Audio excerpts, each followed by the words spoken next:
Fundi i botës, tani po ja u tregoj. Do t'ju them dy versione, versionin shkencor dhe atë profetik.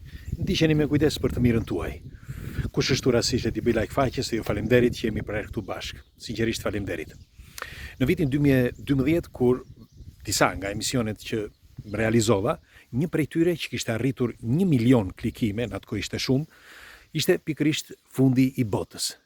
Dhe sepse njerëzit disa mendojnë që janë fantazi, por kur njerëzit shkojnë dhe kërkojnë, kuptojnë që duke patur të vërteta brenda, atëre fillojnë dhe kuptojnë që diçka ka në atë emision. Dhe unë mendoj që ky ka qenë fakti kryesor që ishte me i klikuari. Versionin e parë që do t'i them është ai profetik. Për shembull, ka profeci duke filluar që nga kohrat e lashta që flitet për fundin e botës. Dhe flitet në mënyrë të drejtë për drejtë, jo në mënyrë profetike, por si do t'jetë përballja e ditëve të fundit. Unë do t'ju them një, për shembull, të Monakës ose të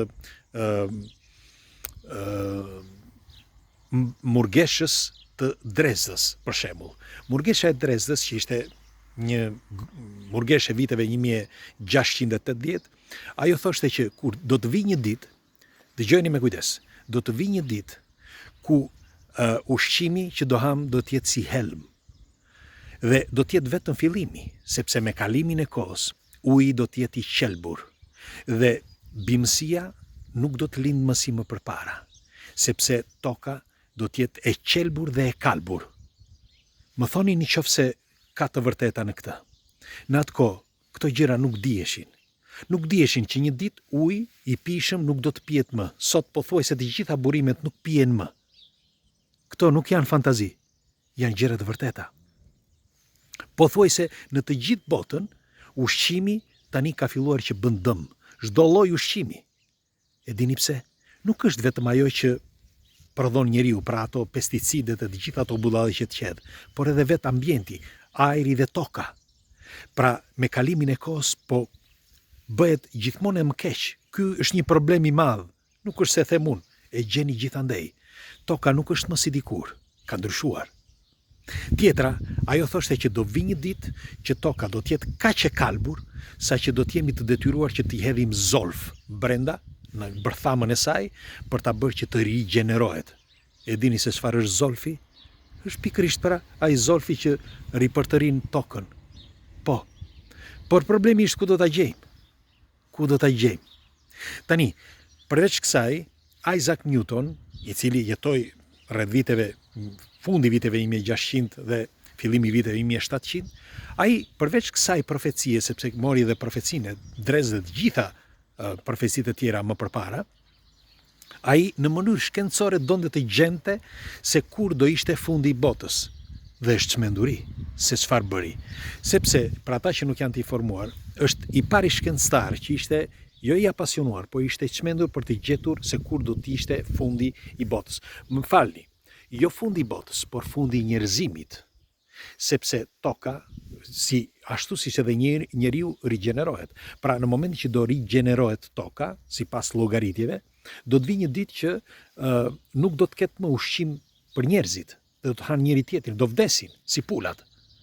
Dhe toka pasi të jetë rigjeneruar, që do t'i duen mijëra vite, do rilind sërish. Pra nuk është se do vdes toka, por do vdes njeriu. Pra një pjesë e madhe e njerëzve, sepse të mbijetuarit do hanë njëri tjetrin. Tani, këto çfarë thoshte Isaac Newton? Isaac Newton ka qenë një nga shkencëtarët, le të themi, që ka hedhur baza dhe themele të rëndësishme në shkencat eksakte që ne kemi sot. Mirë, po ai ishte tepër i apasionuar, le të themi kështu, se kur do t'ishte fundi botës, bëri disa llogaritje. Bënte disa llogaritje duke studiuar të gjitha tekstet antike, tekstet dhe ato gojdhënat e njerëzve, ti kalonte në mënyrë shkencore. Dhe në mënyrë shkencore, sipas llogaritjeve që ai bëri, fundi i botës do t'jetë rreth viteve 2060. Për mendimin e tij.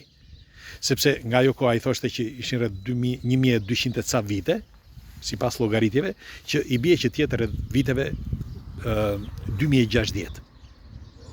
Pra, më thoni diçka, në qoftë se ai kishte bërë këtë llogaritje dhe disa për shembull si Nostradamus kishte thënë në vitin 2000 dhe për mendimin tim ai kishte të drejtë që në vitin 2000 do përfundonte, por sepse do fillonte një fillimi i një jete tjetër, i një mënyre tjetër jetese dhe një evoluimi i njeriu dhe të tokës.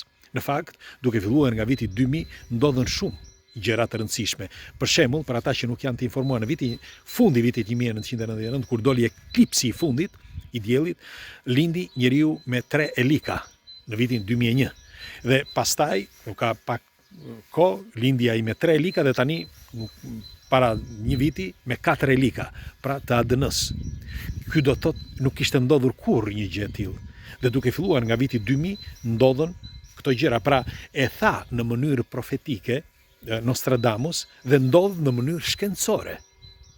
Pra, më thoni në qoftë se ky nuk është fillimi i fundit të botës ose të njerëzimit. Shiko, duke filluar, pra siç e kishte thënë edhe Isaac Newton, duke filluar që nga viti 2000 dhe e këtej, po ndodhin shumë ndryshime. Shumë ndryshime. Pra, ndryshimet janë jo vetëm njerëzore, sepse krizat ka patur ndoshta dhe gjatë viteve, por kriza ekonomike, po ta themi për krizën ekonomike, por po ndodhin dhe probleme të tjera. Po ta shikoni, në të gjitha fushat e jetës kanë ndodhur dhe vazhdojnë të ndodhin probleme, por kryesisht është ajo e evoluimit të njeriut. Sepse evoluimi po ndodh jo vetëm në trup, por edhe në trup. Dhe kjo gjë që po e modifikon qelizën e njeriut, do t'i krijoj probleme, sepse siç u kam thënë herë të tjera, po e ndan njeriun, pra gjithë njerëzimin në 2 grupe. Grupin ai që është evolutiv, pra evoluimi i qelizës, dhe ai tjetri që nuk i ka hapur dyert e evoluimit dhe dal nga dal do reduktohet derisa do ta eliminoj, pra do vdes, sepse vdes qeliza, vdes njeriu. Dhe kjo është në mënyrë shkencore, nuk është se e them unë. Po ta shikoni, tani ka më të çmendur dhe më njerëz më të stresuar se të gjitha kohërave të vëna bashk. Kjo është e vërtet, është shkencore, nuk është se e them unë. Pra, në qoftë se bën një llogaritje të gjitha kohërave, sa të çmendur ka sot dhe sa stres ka sot, nuk ka patur asnjëherë njeriu në jetën e tij. Dhe kjo nuk është një diçka që sepse dikush nga ju thotë, "Ha, ma se kështu ka qenë", ose ne ambientohemi. Ambientohemi duke thënë se s'është po se ndoshta sot sepse jemi 8 miliard. Jo. Në krahasim me numrin e njerëzve dhe në krahasim me ecurinë e njerëzimit, sot është tmerr se sa stres ka dhe sa probleme ka. Dhe stresi, siç e kemi thënë, krijon probleme që me kalimin e kohës të shfaq sëmundje të ndryshme në trup. Pra, edhe këtu në mënyrë shkencore mund të themi që bota, me fjalë njerëzimi, po shkon drejt atij shkatërimi që thoshte Isaac Newton, ose që thonë jo vetëm profetët, por e thonë edhe shkencëtarët. Do t'ju them edhe një tjetër. Për shembull, siç thoshte Albert Einstein, kur nuk do të fluturojnë më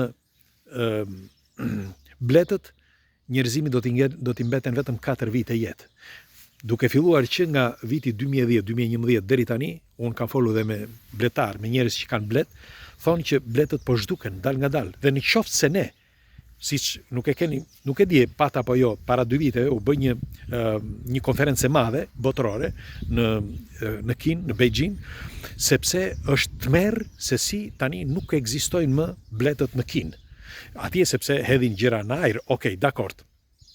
Po kjo po ndodh në mbar botën.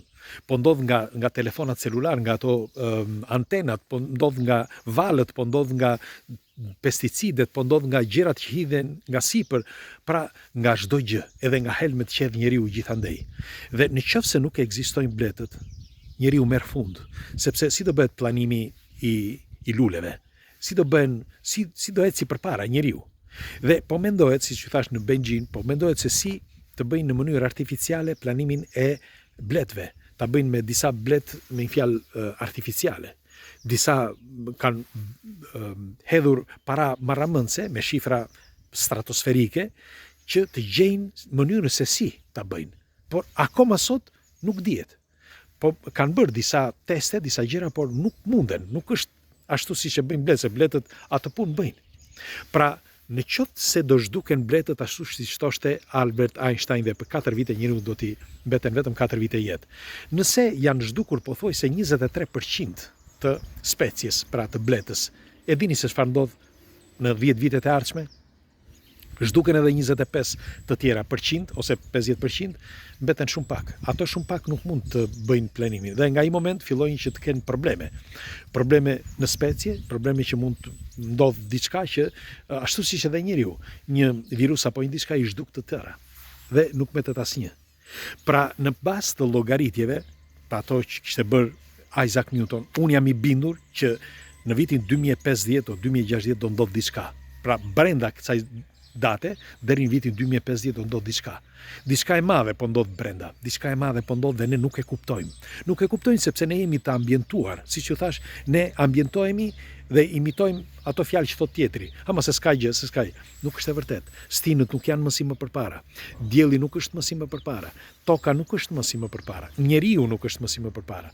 Dhe çdo gjë është normal, çdo gjë evoluon. Mirë po, a është ky fillimi i një fundi të trisht? Pres komentet tuaja, sepse ky, siç ju thash, është një argument tepër delikat, është i rëndësishëm, por jemi koshient, secili është koshient që diçka po ndodh atje jashtë dhe ne nuk jemi në gjendje të bëjmë asgjë. Pres komentet tuaja. Ju përqafoj të gjithëve, kalofshi një diell të këndshëm, falni që hapa sot të bisedë, por duhet, sepse diçka bëjmë. Një zë i vetëm nuk bën dot asgjë. Ju përqafoj.